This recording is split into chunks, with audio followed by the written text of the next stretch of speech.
Good evening, Calvary Chapel, Goochland. Laura, you just missed us playing Kurt Franklin.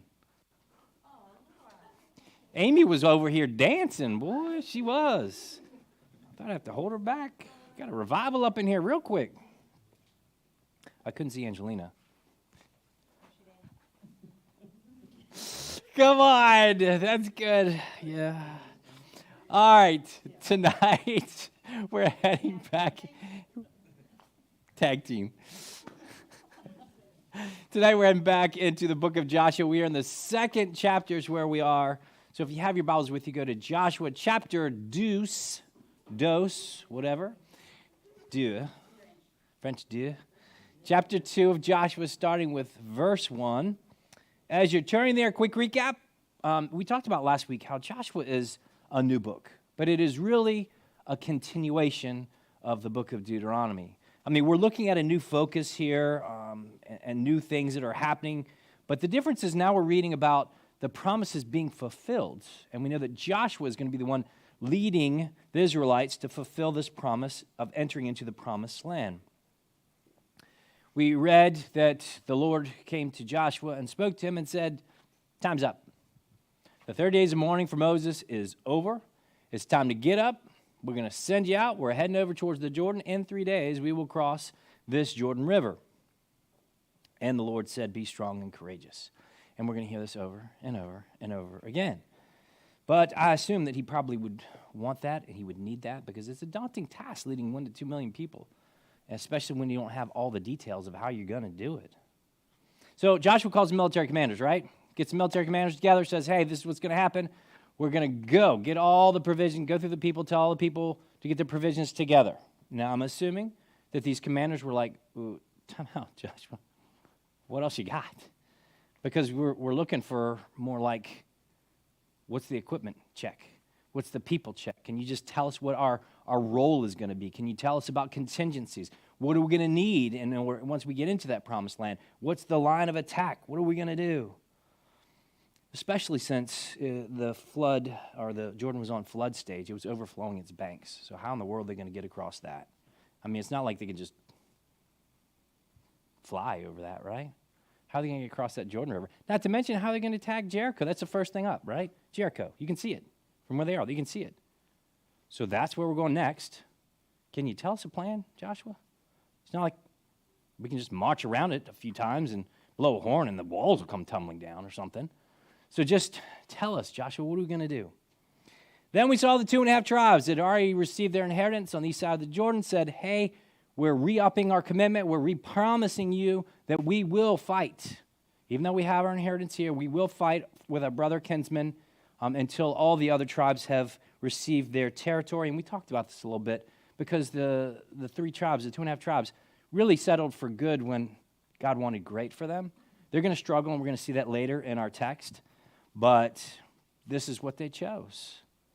So anyway, that's a lot of struggle. And for me, I look at it, and we talked about last week, the fact that they're going to be gone for 7.5 years as they help their brother kinsmen reconquer this land or conquer this land. The influence of a man in those homes would be absent, vacant, and so not a good thing. All right, I think we're ready for our text tonight. Tonight we're going to read about the spies. We're going to send some spies out. We're going to see some things. We're going to see and meet a person by the name of Rahab. And then we're going to see a promise that was made. We're going to talk about scarlet things, and that's where we're going to take us tonight. So let's go to the Lord in prayer. Father God, I pray that you settle our hearts tonight. Help us to focus on you. Any and all distractions that may have come throughout this day. Things that we are worrying about later on this week or next month. Lord, we know that your promise is that we have today. And so, Father, help us to live into that promise and understand that we are but a vapor. We're mist that vanishes. So, Father, help us to just enjoy this time of fellowship, this time of learning together, this time of praising you. I pray all these things in Jesus' name. Amen. All right, Joshua. Chapter 2. Wow, there's a couple of grinds there, Stephanie, in that marshmallow. It'll get in there. It had some crunchy bean in there. And Joshua, the son of Nun, sent 2 men secretly from Shittim as spies, saying, "Go view the land, especially Jericho." And they went and came into the house of a prostitute whose name was Rahab and lodged there. Okay, so this is irony. Does anyone else see the irony in this? What is Joshua doing? He's sending out spies. Y'all remember the beginning of what happened when they were first there at Kadesh Barnea? And Moses said, "Hey, you guys, I'm taking 12 of you. You go out and spy the land." Guess who was part of that search party? Joshua. And so they come back, and Joshua and Caleb are like, "Man, this is going to be awesome. This is great." They brought some fruit, and man, it's a fantastic place. They get there, and everybody else is going, "Nah, we can't do it. These guys are like giants. We're like grasshoppers to them. Nah, we're not going to enter the promised land, even though God said we should do it. He's giving it to us." And what is Joshua doing right now? All right, just sending them out. Now, the question I have is, does it mean that he lacks faith? That's why he sent out these spies? No. This was military doctrine 101. This is strategic planning. He needed to send these folks out because that's what you do. They needed to have the commanders prepare for what was going to come next. And I know it's kind of weird for today. We don't send out spies, per se. I mean, we do have a very large human intelligence factor that's involved in the community in different places. But more often, we're in ELINT and IMINT, so electronic intelligence and imagery intelligence. And so that's how we do it. So we just put a satellite up. We're ready. We can see what's going on all over the place. They didn't have that. So they're going to send out folks. But even though Joshua may have had the faith to march on, he still needed to do his part to demonstrate his faith and to demonstrate to those folks that were out there, we trust in the Lord, absolutely, but we're going to do our part. Because we need this, don't we? God expects us to do our part. This past Sunday, we had a prayer meeting. And we talked about some of the things we talked about in the prayer triplets. We talked about, as a church, where we're going and things like that. Well, that's great and all. But what if after all that was said and done, we said, "Man, we got a great plan." And then we just sat there and we waited for the Lord to just drop a big bag of money in our laps. Or we waited for him to throw out some blueprints and just somehow it's in the mail. We pull down the thing and there it is. We can't do that. I mean, can God do that? Sure he can. But he allows us the opportunity to flex our faith, to demonstrate through our actions that we do have faith. We trust in you, Lord. It's one thing to say, "I trust in you," right? Show it. Demonstrate it. And so this is what Joshua is doing here. Got to do something. And how many spies did Joshua send out? Say it again, Mac. 2. Why not 12, Mac? What's wrong? That's a nice number, 12, completion, right? We are good, 12. We got this. Isn't it funny? The 2 spies that came back with good reports. He goes, all right, we're going to send out 2. He may have been once bitten, twice shy. I get it. But maybe there's some other reasons, too, behind that. Think about this. Do you think the Canaanites were looking at the Israelites that were right across the way? Every move they make. What is that old song? Police. Every step you take. Yeah, that's probably what they were doing. They're looking at them. If 2 guys go and head towards the Jordan, 12 guys go and head towards the Jordan, towards their area, heading west. Something's going on. They're coming our way. So maybe that was part of the deal, but he chose 2. Do you think he picked just anybody? The first 2 that walked past him, he's like, "I got a mission. You and you, Mo and Larry. You guys, I got a great mission for you." No. Joshua chose, I'm sure, some very spiritually mature folks when he chose these folks. They're smart, they're courageous, people that he trusted, and we're going to see this later on. Actually, Jewish tradition says that he chose Caleb, again, and Eleazar, the priest, is who he chose. So that's a good 1-2 punch to send out into that area. And notice the text says that Joshua sent them out. How? With lots of public fanfare? How did he send them out? Secretly. Why would he do that? You remember the last time that Israel sent out the 12 spies? Everybody's waiting for them to return, right? Everybody heard that they're being sent out. They were waiting for their return. These spies come back, and everyone is waiting anxiously to hear what they have to say. And what did those 10 spies do to 1.5 to 2 million Israelites? Scared them to death. So Joshua, maybe once bit, twice shy, I don't know. I mean, it doesn't tell us secretly in terms of, so the Canaanites wouldn't know. I think that's obvious. But it could be secretly so that none of Israel knew except for him, which would make more sense to me because I saw what happened last time. I want to be the first guy to hear the report because I don't want him talking to everybody. And that would make sense to me. So the guys head out to Jericho because that's where they're supposed to spy out, right? It says the land of Canaan, especially Jericho. It had been the first battle, so they're heading that direction. It was an ancient city, extremely well fortified. It had walls that were 30 to 40 feet high, 2 sets of them. There was an inner wall, then a space, and then an outer wall. And the outer wall was 10 feet thick, and the inner wall was 15 feet thick. And inside of the camp, they estimate it's probably between 9 and 10 acres worth of land inside of that camp there. It was on a well-established trade route, which bodes well for the spies. Why? Well, there's lots of visitors, lots of strangers coming in and out of there, trading, heading up to Egypt or wherever. So that's pretty good. So the spies get to Jericho, and where do they go?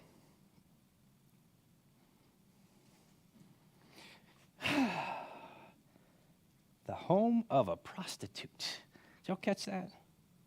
Now listen, I know a lot of people want to clean this up. A lot of people want to say, nah, she's an innkeeper. It's good. She's an innkeeper. That's what it is. I mean, that's one of the words here. Well, listen, this is not the only place Rahab is mentioned in the New Testament or in the Bible period, but in the New Testament it's listed a few places, and the Greek word that they use, guess what it is? Let me tell you what it's not. How about that? Innkeeper. No. It's pretty clear. Prostitute. But the Bible does not need cleaning up or defending, does it? For me, I love the fact that she was a prostitute. It is so awesome to me because it tells me God would wait 3 days for that one prostitute to come around. Golly. What lengths he went to help save someone that's considered unclean, unsavory, immoral, beyond bounds, beyond saving. I love that. So don't clean it up for me. I know what she is. All right, so here's the deal. Wives, how would you feel if your Joshua sends out your husband to go on a military operation, and they head out, and the first place they stop is the home of a prostitute? As Ricky Ricardo said, you got some explaining to do, right? What do you do with that? Now, here's the deal. Nowadays, there'd be no explaining that, right? You got the bank statement, what it says right here, Bunny House or whatever it is they're calling it nowadays. It's listed. But back then, it was common for travelers to go to and lodge in the home of a prostitute. And because it was usually, and that's why people say that she was an innkeeper, is because usually this is where they would have places for folks to stay, for travelers to come, right? Now, some of the folks, they would go in and indulge in everything at the inn. Other folks would not. They just needed a place to stay. It's kind of like a Motel 8 or something. Now, here's what we can't say. So I know it's really easy for us to make that jump. It never says anything about the two doing anything immoral at the home of Rahab, okay? Don't put something in there that's not there. This is a lodging place, a Motel 8, and that's exactly what it was. They needed a place to stay. All right, moving on. And it was told to the king of Jericho, behold, men of Israel have come here tonight to search out the land. Then the king of Jericho sent to Rahab, saying, bring out the men who have come to you, who entered your house, for they have come to search out all the land. Sorry, did I mess you up, Daniel, with that? I moved back some. I didn't want Tim to see the side of my head. Is that okay? Okay. All right, so the king knows where they were, right? He's got TikTok, he's got Instagram, he's got, Snapchat, Twitter. He knew not just that the spies had entered Jericho, but they also know exactly whose house she's in or that they're in. That's a great counterintelligence program right there, isn't it? Now, here's the deal. It may be an assumption by the king or paranoia by the king, but he knew that they were spying out the land, and maybe it was the assumption that they went to Rahab's place because that's where people go to sleep. They need lodging, so it just makes sense. So the king sent to Rahab and said, hey, I know they're here. Turn them over. Now, at this point, Rahab has a decision to make, doesn't she? I mean, this is a critical point. She could do as the king said, turn over these spies. I mean, that's what they were. They weren't her kinsmen. They weren't her family.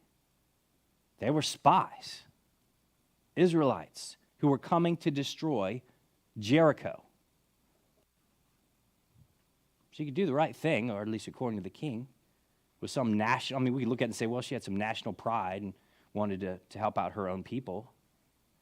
Or she could lie to the king and protect these spies. But why in the world would she do that? Verse 4, but the woman had taken the 2 men and hidden them, and she said, true, the men came to me, but I don't know where they were from. And when the gate was about to be closed at dark, the men went out. I do not know where the men went. Pursue them quickly, for you will overtake them. But she had brought them up to the roof and hid them with the stalks of flax that she had laid in order on the roof. So the men pursued after them on the way to the Jordan as far as the fords. Not Chevy, the fords. And the gate was shut as soon as the pursuer had gone out. What do you drive again, Tim? All right, there it is. All right, so here's the deal. She lied. This wasn't a half-truth. This wasn't a little white lie. It's a bold-faced lie. Now, let me stop here real quick because this is important.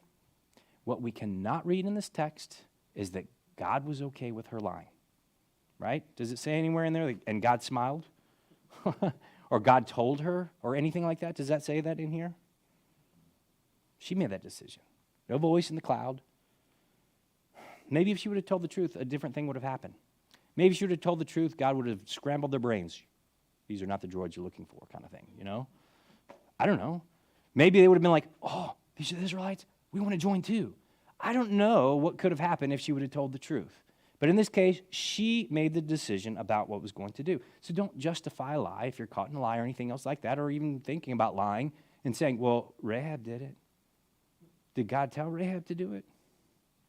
I don't see that in the text. We can't draw that in there. All right, so Rahab hides the Israelites. On the top of the roof, the spies are hidden under the flax. The king gets the courier or the MPs or guards or whatever, and they came and said, hey, you got to let go of these guys. We know that they came into this city, and we know that they went into your home. No denying that. He already knows. You can't say, what spies? I've got no 2 guys that came here last night. The guards just told you the king saw them coming to the city, and he also saw them coming to your house. Okay.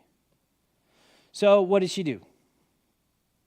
She says they left right before the gates closed at nighttime. Now, this would not have been unusual. Why would this not be unusual? All right, a couple different things. Number one is getting dark, right? The gates are about to close. Once those gates close, guess who's in there for the rest of the night? Everybody that's inside the gates, right? You got Israelites sitting on your border getting ready to come in. You think they kept it open? Probably not. So they closed the gates. Now, the other thing is, and listen, again, we can't read into this, but what I'm saying is during that time frame, it was a frequency for folks to visit the home of a prostitute. So wouldn't it be smart if you were a husband and you visited that place, which you shouldn't do anyway, but they did? Wouldn't it be smart to get out of there before the gates close so that way your wife's not like, where were you last night? So anyway, that didn't draw a lot of suspicion here. Then she added that they did not know she did not know where they went. But if the king would send out the folks to pursue them, I'm sure that you can catch up with them. Now, the king bought it, hook, line, and sinker, and apparently sent out some folks to go capture them. Now, they went towards the Jordan. Why would they go towards the Jordan? Well, where's the Israelites? On the other side of the Jordan. They're heading east, man. They're going east because that's where they're going back to their camp. They came to spy out the land. Apparently they did. Almost got busted. It's time to go back home. And so that's the way they would go. They don't know that they've been caught or that anyone saw them. So that's where they sent them, over that way. We got this. But here's the thing. They're not going to catch him. They shut the gate because they were super nervous. No one comes in, no one goes out. But why should they be nervous? How that 1.5 to 2 million Israelites camped right outside your back door? How about at nighttime you look over at that camp and what do you see? A pillar of fire just standing over the camp. You think they worship a powerful God? Yeah, I think so. That would certainly be intimidating. So they're super nervous about these folks. So it mentions flax here. What's the big deal about flax? Why didn't it just say she hit him? Why was flax even mentioned here? Why is that important? What's that, Mike? Yeah, it does. It gives you the time of year. It's springtime. You don't take flax and put it on the roof in the wintertime, right? It goes up there. It needs to dry. And so it's set in order. It's up there to dry. And that gives us kind of a time of year. But also, what is flax used for? Not flaxseed oil you drink or whatever. It's used for clothes, right? You use it for clothes. And what they would do, and I thought this was really interesting, what they would do is they would take the ropes, they take the fibers, they would make a rope. And what they would do is they would take that rope and they would dip it in a pot full of dye. Dye was super expensive. So people would get all these ropes and they put it in this pot of dye. And that rope would change to whatever color you put the dye in there. So in this case, what we're going to see is crimson.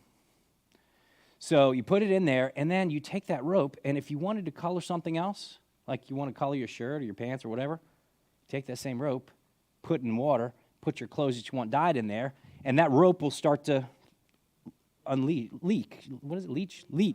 out onto your clothes, and your clothes are suddenly that color. I think it's kind of cool, pretty smart.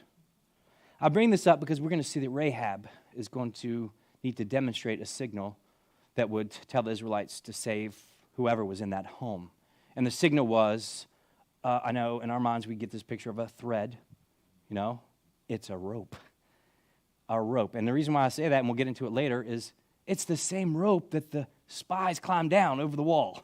So I don't know about any threads, unless you're Spider-Man, that people can come down that little thing and be safe.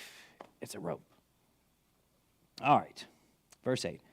Before the men lay down, she came up to them on the roof and said to the men, I know that the Lord, that's a big one, has given you the land, and that the fear of you has fallen upon us, and that all the inhabitants of the land melt away before you.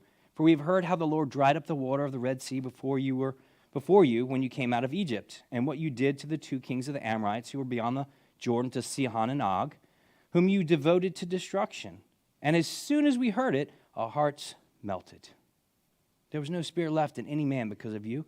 The Lord your God, he is God in the heavens above and on the earth beneath. Wow. We see the faith of Rahab. It's a baby faith. It's a beginner's faith. But we all start somewhere, right? The amazing thing is not that Rahab was a prostitute. It's not that she was a liar. It's that she had faith. And this is going to save her. In our text, we see the woman's face. She says, I know that the Lord has given you the land. By the word, the Lord is in capital. It is Jehovah. It is, she knows the name of God. She knows who this is. It's not some sort of generic false God. And it wasn't that she thought or heard or that there was a possibility that the Lord would give them this land. She knew that the Lord was going to give them this land. She said that all the inhabitants of the land melted away before them. Y'all remember the song of Moses in Exodus 15? I don't want flashbacks. Don't want to trigger any PTSD. Going back to Exodus. The song of Moses says this, you have led in your steadfast love the people whom you have redeemed. You have guided them by your strength to your holy abode. The people have heard, they tremble. Pangs have seized the inhabitants of Philistia. Now are the chiefs of Edom dismayed. Trembling seizes the leaders of Moab. All the inhabitants of Canaan have melted away. Terror and dread fall upon them because of the greatness of your arm. They are still as a stone till your people, O Lord, pass by, till the people pass by whom you have purchased. Rahab had heard the stories, the true life accounts of the Israelites' history over the past 40 years. She had seen or heard how the Egyptian army chased after the Israelites and how the Red Sea parted before them. Not the Sea of Reeds, by the way. The Red Sea parted. How did she know about this, y'all think?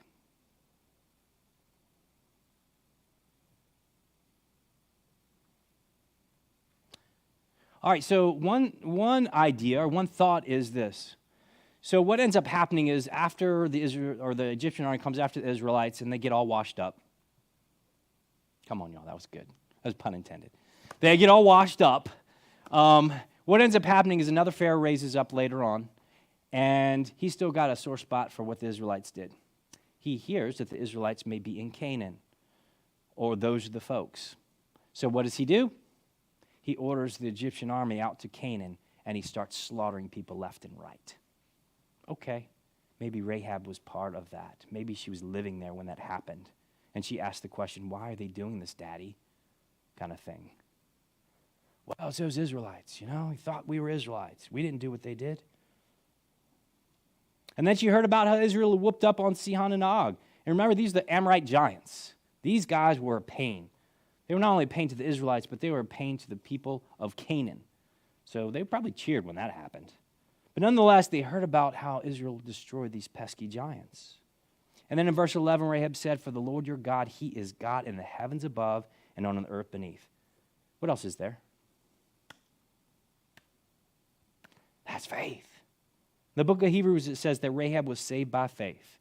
And then James added to this and said, her faith was demonstrated through her deeds in hiding of the spies. Rahab heard the stories, true stories, actual real accounts of what God did for this ragtag group of slaves. Slaves. Remember, God didn't cherry pick the Israelites. He didn't take a little from here and a little from here. Let me get the best looking ones, the strongest ones, the ones who had the most wisdom, the ones who had the most spiritual side to them. Nope. He chose them as a people, an existing group of slaves, and said, let's do this. Could that have brought comfort to Rahab, you think? If this God is no respecter of persons, if this God chose slaves to free, could he maybe save a prostitute like me? And so here's the thing. I heard one guy say, he said, listen, most girls didn't have the dream growing up of being a prostitute. Most girls, that's not, if you ask them what do you want to do when you grow up, that's not an answer. So it's usually something that they're forced to do, or life situation has put them in a position that's all they could do, right? And so for her to go, he could still love me? He could save me? He saved the slaves, why not me? What relief that must have been. Maybe she's thinking, I can start over. I'm going to join these Israelites. I'm not going to be known as Rahab the prostitute anymore. I want to be Rahab the mom, Rahab the wife, Rahab the, moral person. Unfortunately, as we see in the Bible, she's referred to as Rahab the prostitute. But regardless of that, I think that's important for us to see when that is added there. Number one, to distinguish, not that there's any other Rahabs necessarily, but also number two is for us to see the great lengths God would go to for any and all sinners. So verse 12, now then, please swear to me by the Lord that as I have dealt kindly with you, you will also deal kindly with my father's house and give me a sure sign that you will save alive my father and mother, my brothers and sisters, all who belong to them, and deliver our lives from death. And the men said to her, our life for yours, even to death. If you do not tell this business of ours, then when the Lord gives us the land, we will deal kindly and faithfully with you. Rahab has done the Israelites a solid, right? For sure. She sent them on the wrong wild goose chase. She saved their lives. And she knows what the Israelites are going to do when they come to Jericho. So what does she do? Well, maybe they'll return the favor. Maybe they'll save me and my family. Now, here's the deal. The spies are in a tricky spot, right? What if they said, well, Rahab, I appreciate what you did, but we really don't have the power or the authority to say we can save you.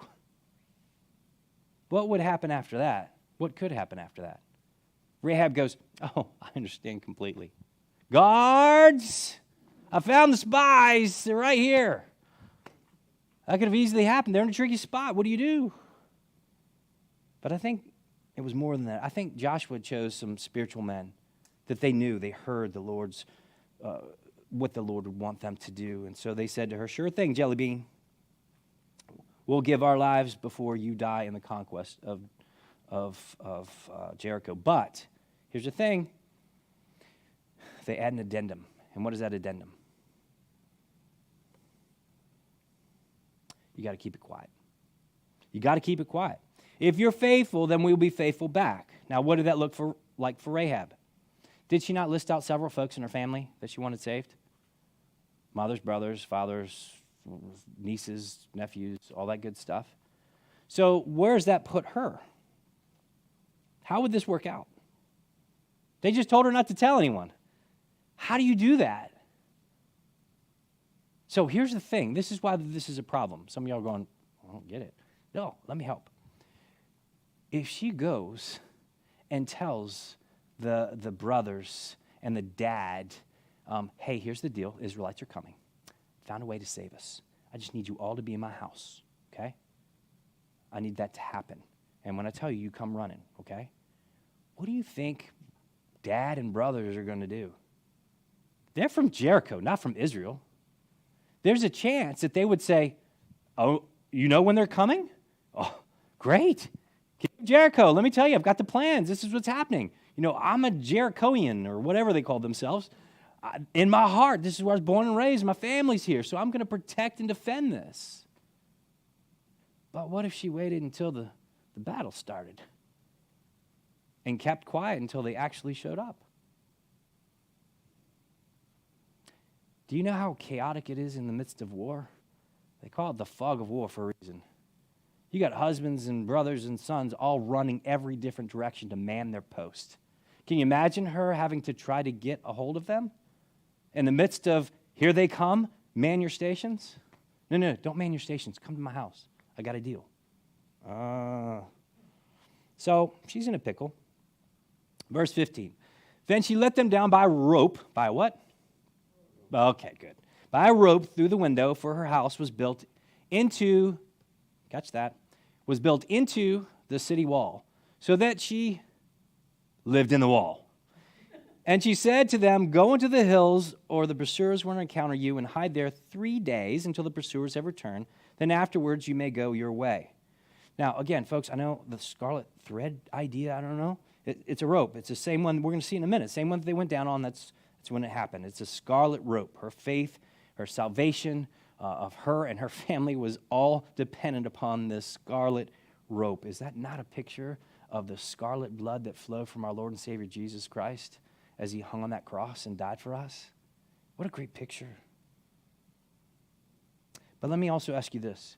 Y'all heard the verses that I just read. Did anyone as a child ever read this and go, Rahab lived in a little bitty wall?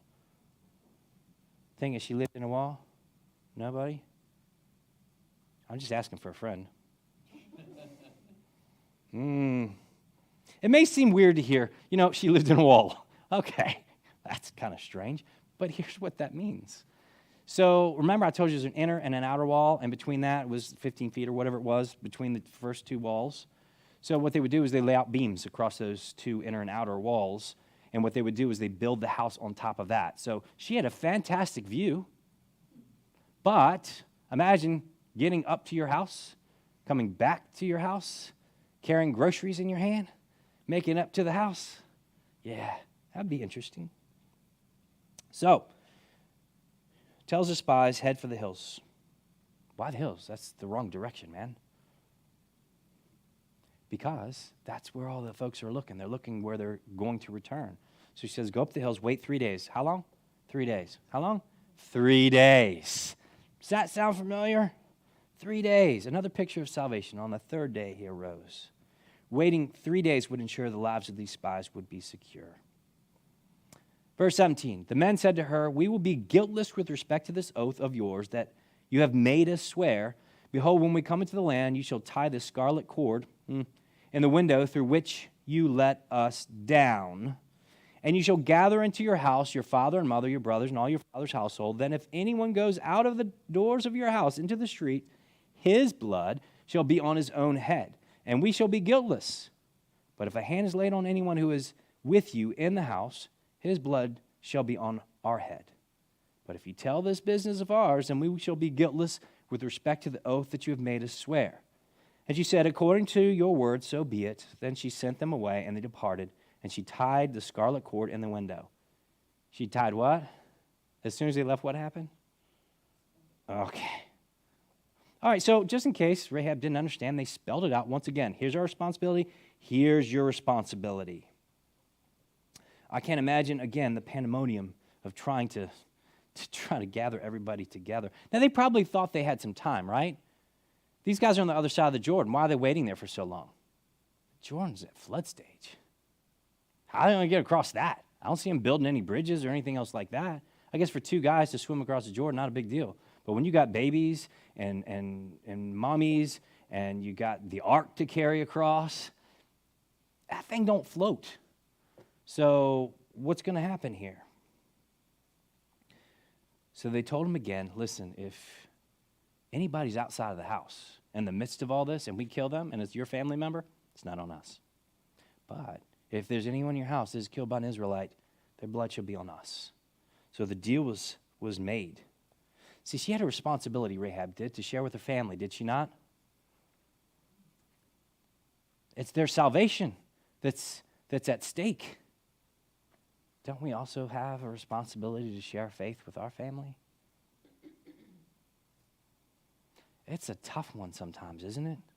You can work on them and work on them and work on them and work on them and still nothing. Or you could work on them until their deathbed, at which point they say, what have I got to lose? Or it finally makes sense, or whatever it may be. You got to keep trying, never give up. But the spies have that responsibility too. And they finished up by reminding Rahab that she was not to tell anyone about their agreement. And if she does, the deal is off. Rahab agrees, send them away. And again, verse 21, she wasn't taking any chances. Did y'all notice that? She lets them down by this rope, this cord, this strand, whatever. She lets them down. And what did she do with it? She goes, I've got the memory of David Clark. So, knowing that, I'm just going to keep it there. So that way I don't forget. Because in the midst of the pandemonium and everybody going every each way, I'm going to try to figure out where that scarlet cord is, that rope is, and I'm not going to find it or I'm going to forget about it. No, she goes, I'm just going to put it out now. Just put it out there. Okay. So the spies leave and head for the hills, and we're going to close out with these last few verses here, verse 22. They departed and went into the hills and remained there 3 days until the pursuers returned. And the pursuers searched all along the way and found nothing. Then the two men returned. They came down from the hills and passed over and came to Joshua the son of Nun. And they told him all that happened to them. And they said to Joshua, truly the Lord has given all the land into our hands. And also all the inhabitants of the land melt away because of us. Whew. I don't know the time frame. Remember Joshua said earlier, in 3 days, we're heading out. Well, these guys were in the mountains for 3 days, and I don't know how long they were with Rahab. So I don't know how that worked out. But obviously, we're getting really close to cross time. It's got to be really close. And let me ask you this question, because this is a common question. Do you think militarily that the spies' operation was a success? From a military standpoint, what did Joshua ask them? Go and check out all the land, especially Jericho. Come back with intelligence. Tell us what we're up against. Tell us all the deal. So would you say that they were successful in spying out all the land? Okay, yeah. I don't think they looked any place except for Jericho. They almost got caught in Jericho. So from a military standpoint, I think this was an utter failure. I saw Jericho. Did you bring back any grapes? No, I didn't bring any grapes. All right. But it was a win, wasn't it? It was a huge win spiritually. These men were able to make contact with a woman that the Lord wanted to know salvation. She was given the opportunity to flex her spiritual muscle, her faith, and she did it. A deal was made with a crimson rope. And aren't we glad it worked out this way? Because guess what's going to happen to Rahab? Rahab is going to be taken with Israelites. She's going to marry an Israelite. She's going to give birth to a child by the name of Boaz. Boaz is going to marry a woman by the name of Ruth. Ruth was ridiculed. She was a Moabite. She was shunned. She was the scum of the earth, a foreigner. Nobody would take a chance on her, even her next of kin. When it was his opportunity to marry her, what did he say? It's all good. Give me your sandal. You know, that kind of thing. But there was a guy by the name of Boaz that said, all right, kid, I'll give you a shot. Why do you think he did that? Could it be that his mom, being a prostitute, was shunned?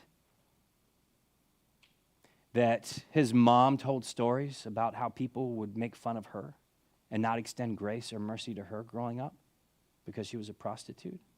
Did she teach her little boy to love everyone and not look at him that way? Okay, maybe. Extended mercy. And we're thankful for that, right? Because through Ruth, what do we see? We see David. And through David, we see Jesus. Beautiful. They came to Joshua, and Joshua was probably like, okay, please, please, please, please, let this be a good report. You think they were thinking that? I think they were. I would definitely be thinking that. And guess what it was? And Joshua says, everything that happened, and this is beautiful, and we made a promise to Rahab. We got to keep this promise. And the end of this thing by saying, truly the Lord has given all the land into our hands, and also all that inhabitants of the land melt away because of us. Big sigh on the heart and on Joshua, right? Joshua's already been told a bunch of times, be strong and courageous, be strong and courageous, be strong and courageous, be strong and courageous. Been told that by Moses. He's been told by the Lord several times. He's even been told by the 2.5 tribes. You know, be strong and courageous. But do you think he needed that again and again and again? Oh, yeah. Not only that, but to come back and hear that the people's hearts were melting. These guys were trembling. You know, they're shaking in their boots, man. Would that not feel good if you're about to lead your army against these folks? Well, how big were the walls? I don't see that question in here. No. The walls are looking at me like, what? No, 5'7". No, I'm saying, what he didn't ask them all those questions is not what we have here. It's like, this is what we hear. You know, the inhabitants are afraid to death of us. That's good enough for me. I don't need all the ins and outs and the particulars. I don't need all the plans laid out for me. God says he's going to do it. He's going to do it. These guys are scared to death. Let's go get it. That's beautiful. All right, so they're about to cross the Jordan. Wow. Did I say something really bad? I mean, I can see the walls leaving like that's a dad joke right there, right? All right, but they're about to enter. They're about to cross over the Jordan. How in the world do they do it? Joshua's never been told the details as far as we know of how this is going to happen. There was no human engineering involved. There was no barges. There's no bridges that were being built. Knowing this place was at flood stage, how in the world are they going to do it? Do we read Joshua complaining and yelling and screaming, going, God, please, you've got to tell, I'm not taking a step until you tell me exactly what it is that you want me to do? Nope. He says, God, you says, be strong and courageous, for I'm with you. Okay. Wherever I go, you're going to go? Yep. All right. Every place that sole my feet touches, that's going to be our land? All right. You're going to fight the battles for me? All right. What else do I need to know? Really, what else do you need to know? Got it. Okay. If you haven't already, read ahead. We're going to get to that Jordan. And so read ahead, read ahead, read ahead. Come back with your questions or whatever the case may be. Okay? All right. Let's go to the Lord in prayer. Father God, thank you so much for the time that you've given us just to hear stories of men of faith that just step out and just say, here I am, Lord. Just use me. I don't need to know all the answers.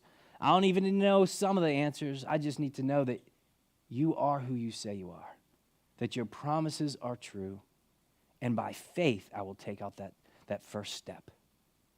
And Lord, I just pray that we have this kind of boldness in us, this courage in us as individuals and as a church to simply step out in faith. Lord, we love you and we thank you for giving us tonight. And I pray the lessons that we learned tonight aren't just lessons that we just put away and file away in some folder that never we look back again. But instead, Father, let it just drive our hearts to trust in you in all things. Let us remember that as we come across folks that may be marginalized, minimized, seen as unclean or unsavable, Lord, help us to see with hearts and eyes like you see. Help us to see them differently. Let us be reminded that you made 2 million people wait 3 days just so that you can reach out to Rahab to be saved. Help us to remember that, Lord. I pray all these things in Jesus' name.